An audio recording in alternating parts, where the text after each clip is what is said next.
Merhaba değerli üreticiler, yeni bir video ile beraberiz. Bugün sizlere basit ama önemli bir konu hakkında kısa bir video çekeceğim. Bugünkü videomuzun konusu hasat sonrası bademlerde yeşil kabuk ayırma faaliyeti. Bu kadar basit bir konuyla ilgili video çekmeye değer miydi diye düşünebilirsiniz. Fakat bana yöneltilen soruları duysaydınız en küçük en basit bilgilere dahi insanların ihtiyaç duyduğunu fark ederdiniz. Öncelikle ağaçtan koparılan bademlerimiz yeşil kabuklu haldedir. Biz bu yeşil kabukları makine yardımıyla koparıp bademlerimizi bu hale sokmaya çalışırız. Bu hale gelen bademleri ise serim alanlarında serer, kurutmaya bırakırız. Badem yeşil kabuk soyma makineleri hem ithal hem de yerli üretim olarak ülkemizde bulunmaktadır. İthal ürün ile yerli makineler arasında hiçbir şekilde performans farkı olmadığı için biz tabii ki yerli ürünleri tercih ediyoruz. Bu şekilde ülkemizde döviz kalmasını sağlıyoruz. Bütün çabamız esasında bu istikamette olmalı. Yerli makinalarda ikiye ayrılıyor. Sanayi tipi makinalar ve ev elektriğiyle çalışan makinalar. Anlayacağınız üzere ev elektriğiyle çalışan makinaların performansı daha düşük olmakta. Fakat 30-40 dekar bahçeniz var ise ve günlük üretiminiz, günlük hasat miktarınız 500-600 kilolardaysa, bir tonlardaysa ev tipi makinalar sizin işinizi görecektir. Fakat büyük bir şirketseniz veya büyük bir bahçeniz varsa günlük 10 ton, 15 ton işlemeniz gerekiyorsa kesinlikle sanayi tipi makineler kullanmalısınız. Bu makineyi kullanmak esasında çok basit. Çalıştıktan sonra badem haznesine yeşil kabuklu bademleri koyuyorsunuz. Yeşil kabuk ve çer çöp bir tarafa çıkıyor. Kuru kabuklu badem ise diğer taraftan temiz bir şekilde çıkmakta ve kurutma alanına serilmeye hazır hale gelmekte.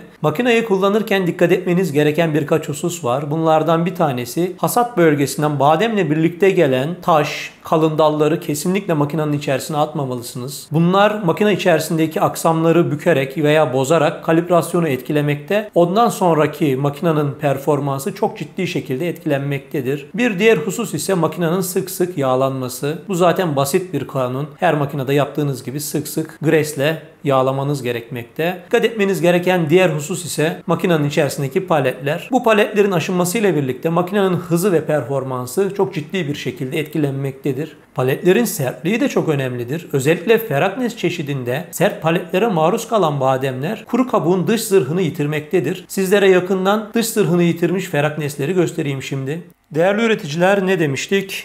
Makinamız bu haldeki bademlere bir kuvvet uyguluyor ve bu kuvvet sonrası yeşil kabukla kabuklu badem ayrılıp farklı noktalara dökülüp çiftçimizin işi kolaylaşıyor.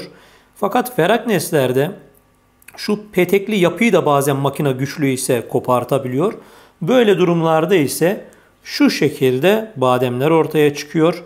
Bunun bir sakıncası var mıdır? Şöyle ifade edeyim. Hemen satacaksanız veya kıracaksanız zaten randıman çarpanına göre para kazandığınız için hiçbir sıkıntısı yok. Fakat değerli üreticiler, eğer depolayacaksanız bu haldeki bademlerin depo süresi şu haldeki bademlerin depo süresine göre daha kısa olacaktır. Bu arada şu konudan da bahsedeyim. Benim Feraknes'imin randımanı %48 geldi, %45 geldi diyen üreticiler bu bademlerden bahsetmekte. Yani makinenin dış kabuğunu aldığı bademlerden bahsetmekte. Evet, bu %45, %50 randıman gelebilir. Zaten bir nonperiyel kadar iç dış oranı var gibi şu anda. Hatta makine bunu koparsaydı o çiftçimiz %100 randımanda da bir badem elde edebilirdi. Bu konu hakkında bir bilgi verilirken çok dikkatli olunmalı.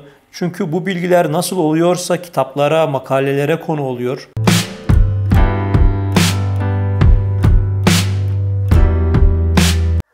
Değerli üreticiler, daha önceden bahsi geçen sanayi tipi yeşil kabuk soyma makinalarımız bunlardır. Kullanımı çok basit. Fişe takıp çalıştırdıktan sonra hasat bölgesinden gelen yeşil kabuklu bademleri bu hazneye atıyoruz. Daha sonrasında buradan kabuklu temiz bademler gelirken yeşil kabuk ve diğer artıklar makinenin diğer tarafından çıkmakta. Yüz binlerce ağacınız olsa dahi iki makinayla, hadi işiniz çit var diye yaptırın, rahatlıkla bademlerinizi soyup serim alanına hazır hale getirebilirsiniz. Fakat ürününüz az ise sanayi tipi kullanmak yerine ev tipi makinaları da kullanabilirsiniz. Sizlere daha önce bahsettiğim lastikler bunlar. Bu lastikleri sık sık kontrol etmelisiniz ve eskidikçe değiştirmelisiniz. Bu lastiklerin yeni veya eski olması makinenizin gücünü ve performansını etkileyecektir. Makina şuradaki sanayi tipi bir motordan güç alır ve buradan aldığı çok ciddi bir güç vardır. Bununla birlikte ne kadar buradan beslerseniz besleyin, içinde bir yamulma, lastiklerde bir eskime veya başka bir kalibrasyon sorunu, elektrik sorunu yoksa ne kadar ürün atarsanız atın, o sizin gücünüze veya sisteminize bağlı. Buradan tertemiz bademlerinizi göreceksiniz. Şimdi de diğer makinamıza, ev tipi makineye geçelim. Değerli üreticiler, şimdi de ev tipi badem yeşil kabuk soyma makinesinin yanındayız. Bu makinamız ev elektriğiyle çalışmaktadır. Küçük bir işletmeniz varsa veya bu işi hobi amaçlı yapıyorsanız bu makine sizin işinizi görecektir. Günde 300-500 kilogram bademleri rahatlıkla geçirebilir, temizleyebilir. Çalışma mekanizması aynı. Buraya hasat bölgesinden gelen yeşil kabuklu bademleri atıyorsunuz. Buradan ise temiz bademleri alıp alt tarafına, bu taraftan atıklar ve yeşil kabuklar gelmektedir. Değerli üreticiler, söylemeyi unuttuğumu şimdi fark ettim. Non-Periel çeşidini yeşil kabuğundan ayıran bir makine yoktur. Sürekli piyasaya yeni makineler çıkıyor. Biz bu işi Non-Periel'de çözdük, %100 sonuç alıyoruz diye.